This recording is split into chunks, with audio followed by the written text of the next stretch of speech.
Kes-kes kehilangan senjata seperti itu banyak kerap dan menjadikan Malaysia the laughing stock di seluruh dunia kerana tahap keselamatan di kem-kem askar adalah begitu longgar dan lemah mengakibatkan senjata-senjata boleh dikeluarkan dengan senang. Yang paling menakjubkan, shocking, ialah semua kes ini hanya anggota berpangkat rendah dikenakan tindakan disiplin. Dalam pencurian jet engine, seorang sarjan tentera udara di Raja Malaysia, namanya N. Dharmendran, telah di-charge di mahkamah berhubung dengan pencurian jet engine tersebut. Sebaliknya, di negara lain, menteri atau jeneral akan meletak jawatan dan mengambil tanggungjawab penuh ke atas kesalahan tersebut. Tuan Yang di-Pertua, semua kes kehilangan senjata ini akan menghasilkan akibat serius.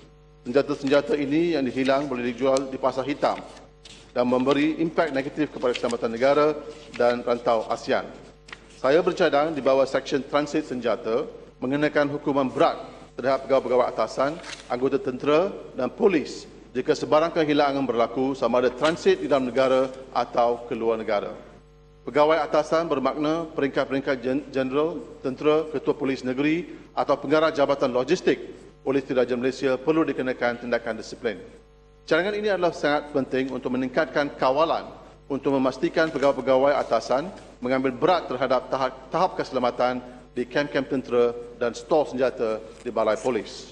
Budaya cari kambing hitam harus diberhentikan dan pegawai pekanan harus dipertanggungjawabkan kesalahan.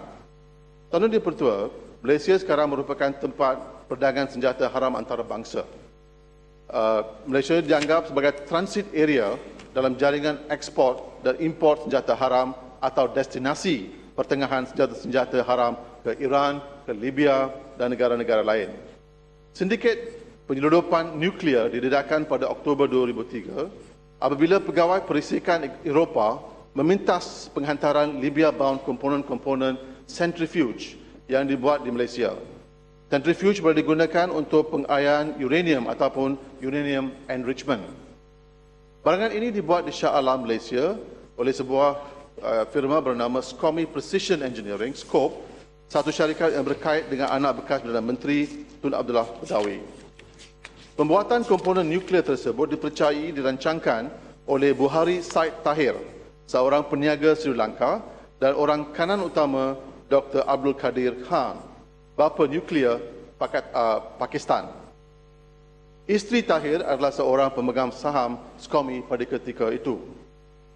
Tahir ditahan di bawah ISA hingga 2008 selepas polis di Raja Malaysia mendapati dia membawa masuk 7 orang juruteknik Libya untuk dilatih mengoperasikan mesin teknologi tinggi di kilang SCOMI yang menghasilkan centrifuge.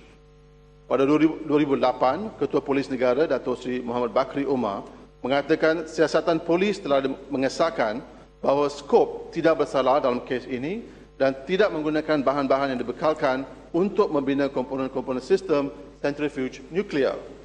Tetapi pada Januari 2009, Kerajaan Amerika Syarikat mengenakan sanctions terhadap 13 orang termasuk Shah Hakim Shah Zanim Zain, iaitu CEO kumpulan SCOMI kerana terlibat dalam pengembangan senjata nuklear. Sanksi tersebut menyekat 13 individu menjalankan perniagaan dan mendapat bantuan kewangan di Amerika Syarikat. Aset dan tabung semua individu ini di Amerika Syarikat juga akan dibekukan. Tindakan ini telah mencemarkan imej syarikat Malaysia di Amerika Syarikat. Sanksi ini juga menunjukkan bahawa siasatan polis terhadap SCOMI adalah tidak sempurna dan merupakan satu cover-up. Saya mencadang supaya pihak polis membuka semula fail ini dan menjalankan siasatan baru terhadap SCOMI.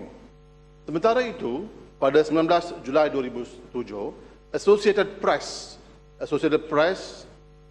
melapor dari New York bahawa seorang warga negara Pakistan, ini Pakistan banyak di Malaysia, Jelani Humayun telah ditangkap di New York dan dituduh ingin menghantar komponen jet pejuang ke Malaysia. Dipercayai bahawa komponen jet pejuang ini akan dihantar ke Iran kemudian. Di bawah Akta Senjata Ekspor dan Kawalan Amerika Syarikat, Jelani Humayun boleh dipenjara selama 150 tahun jika didapati bersalah. Menurut dokumen-dokumen mahkamah di Amerika Syarikat dan New York khususnya, pihak berkuasa Persekutuan Amerika Syarikat berkata bahawa Humayun melalui sebuah syarikat antarabangsa bernama VASH, VASH, pada 2004 Januari mengeksport defense equipment termasuk tangki-tangki, peluru berpandu dan pelancar-pelancar roket. Jelani ini, Humayun telah menggunakan syarikat antarabangsa VASH 11 kali antara Januari 2004 dan Mei 2006 untuk mengeksport ke sebuah syarikat yang tidak dikenal pasti di Malaysia, dan apa dia ekspor ialah F-5 dan bahagian-bahagian jet pejuang F-14 dan bahagian-bahagian helikopter Chinook. Kesimpulannya ialah skandal SCOMI dan pengangkutan komponen jet pejuang oleh Jelani Humayun menunjukkan bahawa Malaysia telah menjadi satu negara penghasilan komponen nuklear dan destinasi pertengahan senjata-senjata ke negara-negara lain. A transit center for the distribution in other countries. Dengan izin, Yang Ketua. Dan daripada itu, Malaysia juga merupakan pusat penyeludupan hidupan liar. Khususnya penyeludup hidupan liar menggunakan Malaysia, sebenarnya Malaysia khususnya, sebagai satu pusat transit untuk mengangkutkan pangolins, penyu air tawar, monitor lizard, cicak yang bernilai jutaan ringgit, ular-ular melalui darat ke China, di mana binatang-binatang ini ada dijual oleh kerana permintaan tinggi sebagai makanan eksotik di negara itu. Penyeludup menggunakan jati-jati haram dan bot-bot kayu kecil seperti di Port Klang bagi mengangkut binatang-binatang ini. Pada masa kini, Malaysia merupakan transit center ataupun pusat transit untuk penyeludupan hidupan liar, perdagangan manusia dan pusat transit bahan nuklear dan senjata haram antarabangsa. Tuan Yang di-Pertua, saya ingin mohon tanya Kementerian, adakah skandal SCOMI menunjukkan Malaysia melanggarkan deklarasi zon bebas senjata nuklear ASEAN yang dilaksanakan pada tahun 1995? Apa yang jelas ialah kerajaan Malaysia perlu mengetatkan prosedur custom supaya menyiasat komponen atau mesin yang mungkin digunakan dalam pembuatan senjata. Dalam konteks ini, saya cadang supaya kerajaan Malaysia menghantar lebih ramai pegawai custom dan defense pertahanan ke Amerika Syarikat untuk mendapat latihan-latihan berkaitan dalam konteks program Export Control and Related Border Security Assistance. Di bawah program Export Control dan Related Border Security Assistance, kerajaan Amerika Syarikat akan memberi bantuan, misalnya membekalkan software tracker, automated export control licensing system, commodity identification workshop, international air cargo introduction techniques, X-ray screening sistem-sistem dan lain-lain. Tuan Yang di-Pertua, pada tahun yang lepas, kerajaan dan TNB berkata Malaysia akan bersedia untuk membina reaktor nuklear bagi menjaminkan bekalan elektrik yang cukup pada masa depan. Rancangan ini menimbulkan pelbagai isu yang terlibat dengan keselamatan negara. Pertama, ini akan memberi impak kepada komitmen Malaysia dalam deklarasi zon bebas senjata nuklear ASEAN. Dan secara tidak langsung akan mendorong semua ahli ASEAN membangunkan teknologi dan reaktor nuklear. Kedua, bahan-bahan yang digunakan dalam reaktor nuklear, terutamanya unsur uranium, boleh digunakan untuk menghasilkan senjata nuklear yang mungkin akan disalahgunakan oleh pihak-pihak tertentu. Memandangkan kehilangan senjata begitu leluasa di kem-kem tentera dan balai polis, penggunaan teknologi nuklear akan menjadi satu ancaman besar kepada semua rakyat Malaysia dan keselamatan Malaysia.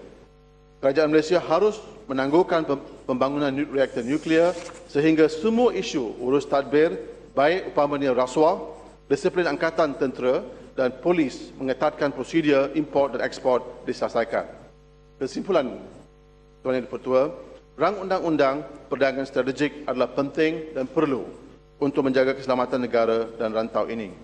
Tapi pada pandangan saya, satu rancangan menyeluruh dan komprehensif mesti disegerakan. Rancangan menyeluruh ini boleh dimulakan dengan SPRM dijadikan badan bebas. Terima kasih.